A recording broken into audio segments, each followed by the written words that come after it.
Yo guys, samahan nyo ako na mag-deliver ng parcel dito sa may Commonwealth.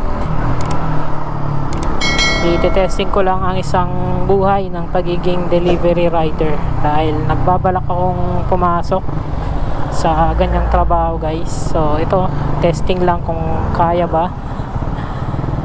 Isa lang to guys, isang parcel lang ang aking i-deliver ngayon. Kaya testing ko kung mahirap pa talaga dahil nagbabalak akong mag-apply ng Lalamove o kaya Grab para magkaroon na rin ako ng guys, daily upload dahil wala yung mga plano namin na long rides is parating nakaka-cancel. Tulad na itong nakaraang linggo lang guys, balak sana namin mag-ride ng Ilocos. Sayang, matutupad na naman sana yung isang pangarap kong ride.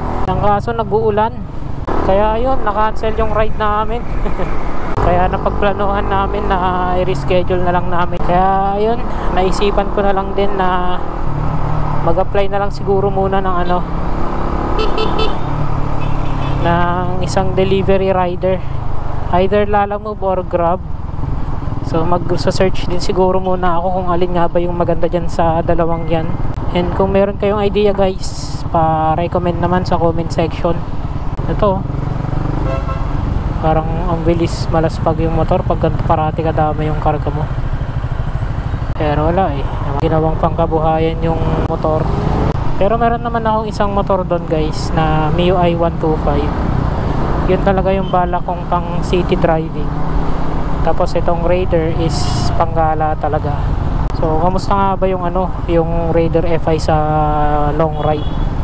Ilang beses ko na rin na long ride tong Raider na to. Ilang beses na ako nakapag Baguio. Pinakamalayo na puntahan nito is yung Baguio, La Union, Lucena. Yung ride pa namin ng Lucena that time is balikan guys, walang tulugan. Pero ayun, share ko na rin kung kamusta ang pagkakaroon ng motor na Raider 150. Alam naman na siguro ng karamihan kung gaano nakakangali ang ganitong motor, no? Bukod sa riding position mo na nakakangalay is manual clutch transmission pa siya. Kaya matindi talaga yung ngalay mo nito pagdating sa city driving. Yung city driving na talagang matraffic guys Actually, yun yung rason. Yun yung isang rason kaya napabili ako ng MIUI 125. Kaya ako napabili ng scooter.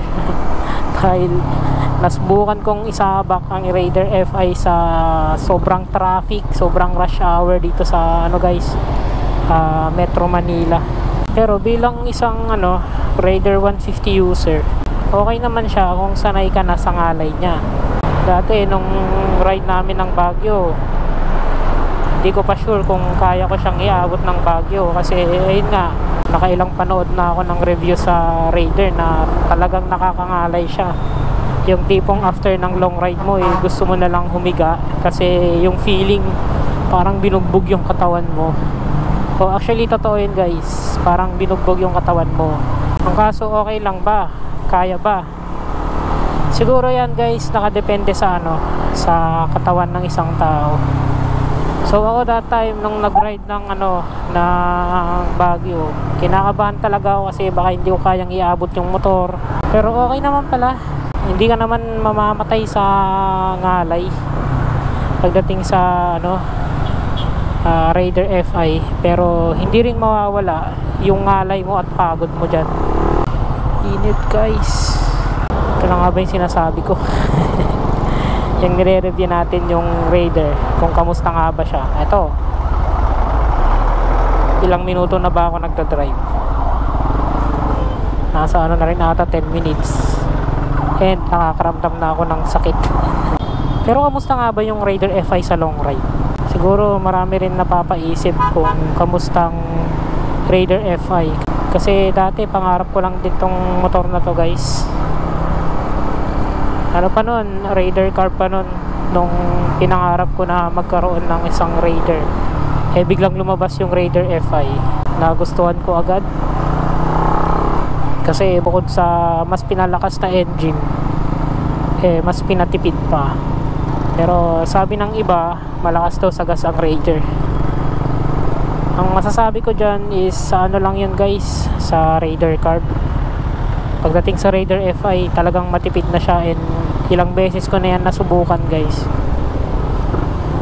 Sa ilang beses ko ba naman pabalik-balik sa Baguio tsaka La Union. Ayan, ang fuel consumption ko, parati kong kino-compute, is lumalagpas or nasa 50 kilometers per liter or higit pa. So ang pinakamatipid na nagawa ko sa kanya is 57 kilometers per liter.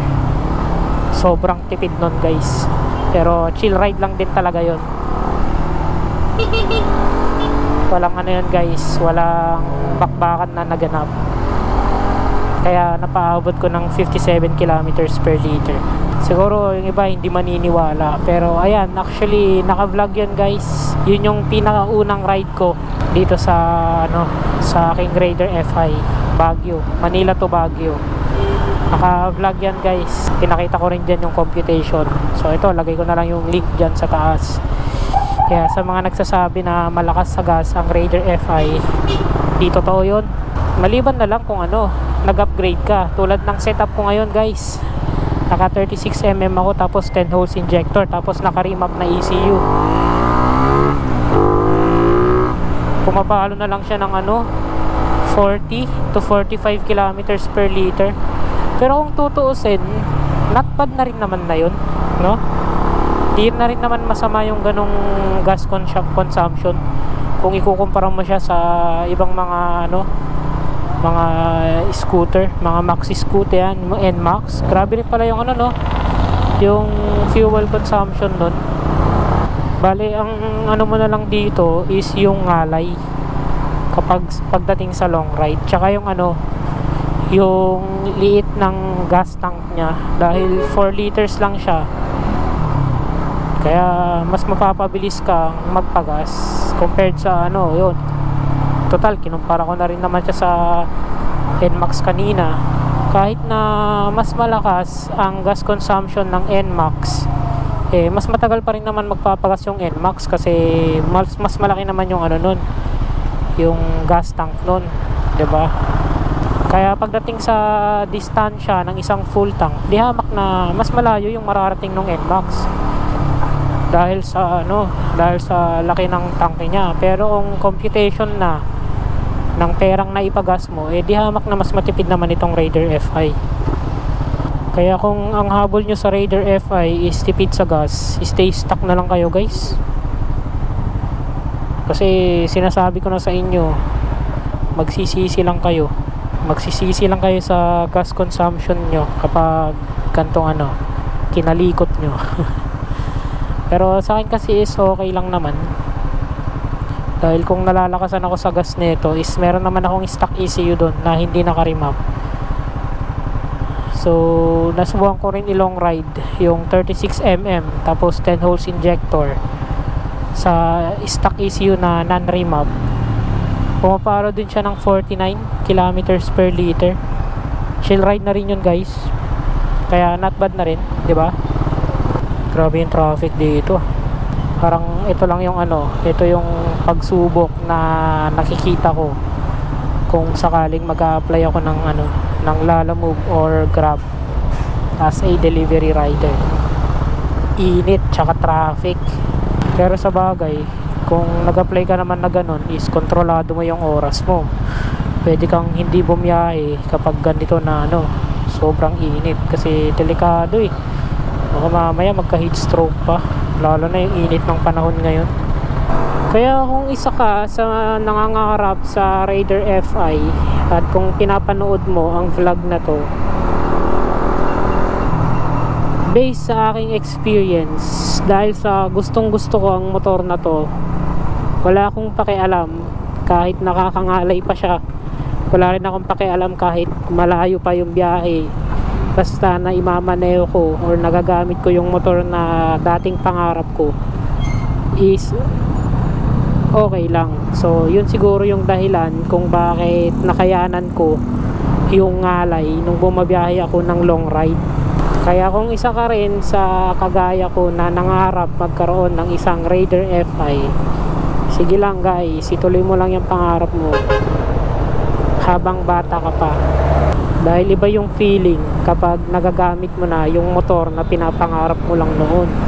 Although darating din naman sa time na magsasawa ka, darating din sa time na maghahanap ka ng ibang motor na hindi mo nasubukan dito sa Raider FI. So yun yung comfortability. Yung pagiging comfort guys, wala talaga yun dito sa Raider FI. Kaya kapag binili mo yung motor na Raider, expect mo na talaga na mangangalay ka. Expect mo na talaga na motor yan na nakakangalay. Pero okay lang, maraming mga Raider 150 user na sanay na sa ngalay yan. Kahit mapa Bicol, mapa Visayas, Mindanao pa yung ride, kayang-kaya nila dahil sanay na yung mga yan guys. Pero hindi na kasi natin maalis sa image ng Raider 150 yung term na nakakangalay, dahil kahit sanay ka na is makakaramdam ka pa rin ng ngalay.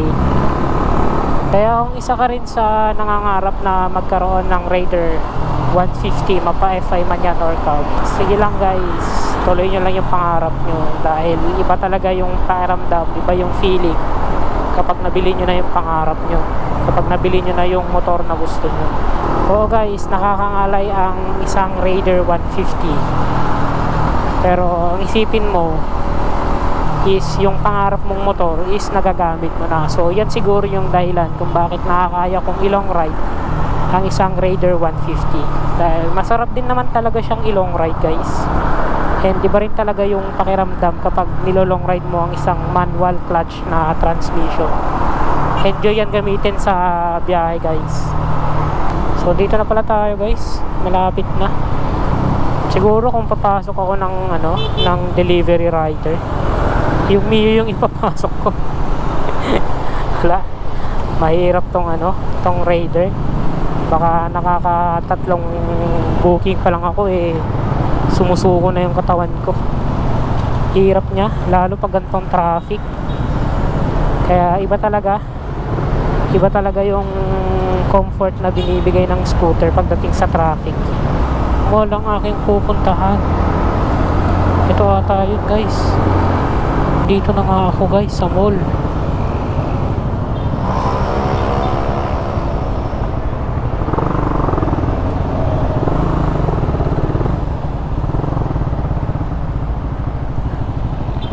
So ayun guys, na-deliver ko na. Grabe, isang pa lang to isang parcel pa lang yun. Kumbaga parang isang booking pa lang yun. Grabe, pagod na. Hindi kasi ng init ng panahon ngayon guys, yun din yung isa sa napapahirap. So ayun guys, kung mag-a-apply siguro ako na delivery rider, scooter na lang gagamitin ko. Hirap nito, nakakapagod na, nakakangalay pa. Nakakabilib din yung mga delivery rider o kaya MC taxi na ganito yung gamit na motor. Grabe, tindi, lalakas nyo guys. Ako parang hindi ko kaya. Susukuhan ko agad to. So parang mas okay sa akin na ilong ride ang Raider 150 compared sa city driving talaga. Kumbaga parang doble yung sakit sa katawan kapag city driving. Kahit sabihin mo na malalapit lang yung pinupuntahan mo, pero dahil sa traffic tsaka sa init ng panahon, mabilis maubos yung lakas mo. Kaya mas gusto ko na i-long ride na lang tong Raider. Ito parang ganito, alam mo bo, scooter siguro talaga ang maganda sa mga delivery rider. Mas mas komportable. Pero meron din namang mga delivery rider tsaka MC taxi na Raider ang gamit. Kaya yun nga yung isang nakakabilib ang tindi nung ano nila, nung tolerance nila sa ngalay ng ganitong klaseng motor. Shout out sa mga Raider 150 user dyan na kayang-kaya kahit ano, kahit sa gantong mata-traffic na lugar. So ito lang siguro guys, pauwi na ako. Tama na yun. By the way, hindi illegal yan guys ha. Ano yun, parcel ko din yun. Ako rin yung nagbebenta nun. Bale, pinadeliver lang ng buyer ko.